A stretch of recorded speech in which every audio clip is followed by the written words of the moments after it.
Welcome to today's Living Word with Pastor Arlene. Let's today look at Matthew chapter 17, verse 20. We started off by looking at Abraham, who was strong in faith because he considered not his body. We saw what happens when you start considering and looking at situations and circumstances. If they had, they would have been tempted to go back. We saw Eve, who, because of what she looked at, she was tempted and went that route. And in verse 20 it says, because this is where the disciples tried to cast the devil out of the boy that was epileptic.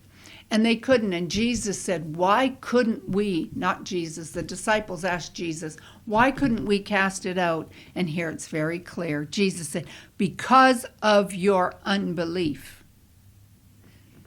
Unbelief negates your faith. It doesn't get rid of your faith. Your faith is always there. Your faith is in your spirit. You were born again, and when you were, God gave you his faith. So his faith is in your spirit.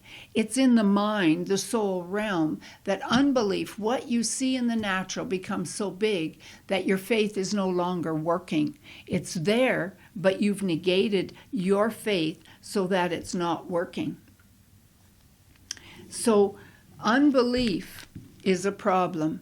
When we see something or we speak to something and it doesn't work, it's not because you lack faith. It's not a faith problem. Jesus said very clearly here, because of your unbelief.